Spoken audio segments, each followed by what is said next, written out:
Hello and welcome to this episode of our video series brought to you by the Duke Center for Eating Disorders.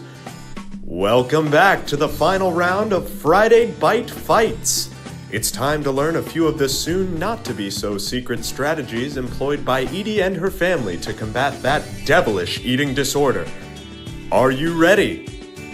Let the games begin! Eddie and her family have been doing a lot of work understanding the eating disorder's patterns.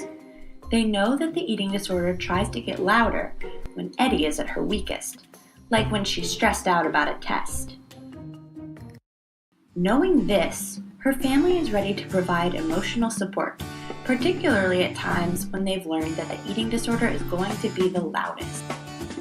Just when Eddie is feeling like the eating disorder is getting really loud, whammo! Eddie is swamped with virtual hand-holding.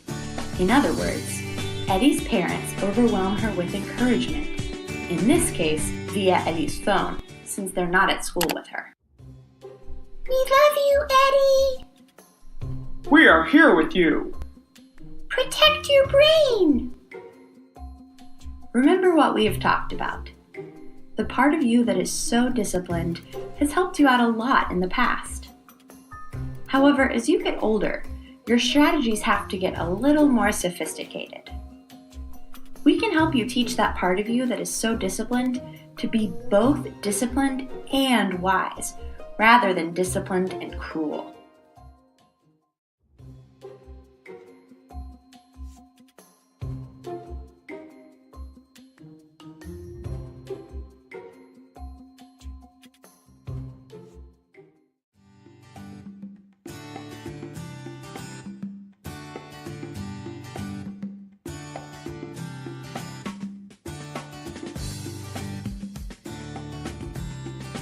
There are some really important things to mention about what Eddie's parents did.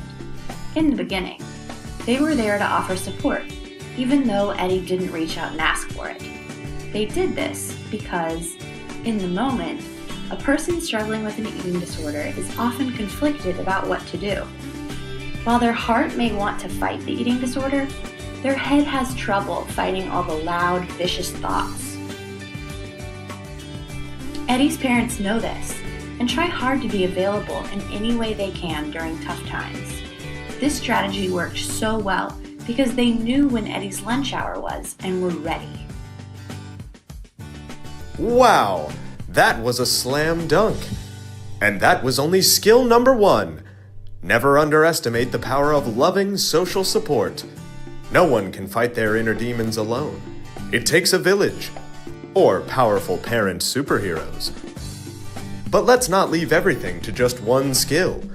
It never hurts to have a whole toolbox at your disposal. It's time for game plan number 2, finding your purpose. Of course, parents can only control their own behavior. They can offer love and support, but the individual struggling has to be able to reach out and grab it. To help herself, Eddie has been working with her therapist to create a dream box.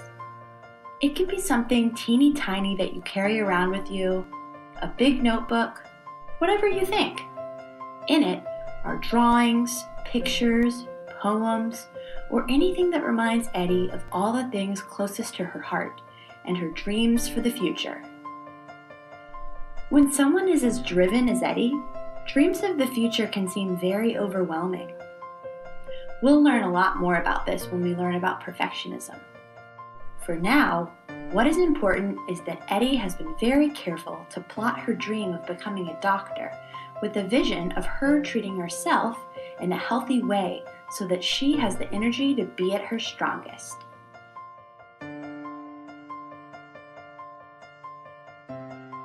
If we're going to be able to accomplish our dreams, we're going to have to work together a little more. I can't go into my test with no fuel for my brain. She did it! She did it! Did you see that coordination? That grace? Edie helped her eating disorder take a step towards balance as she thought about what she wants to strive for. Her body is really ready to celebrate now. This is a really promising start. It looks like Eddie and her parents really nailed this round. However, don't get too comfortable yet. This battle is only half won. Yes, you have to prevent the eating disorder thoughts from getting you to do eating disorder behaviors. That's a critical play. But you still have to have the skills to address the issue that upset you in the first place. To do so, check out our emotional wave videos. See you all next time.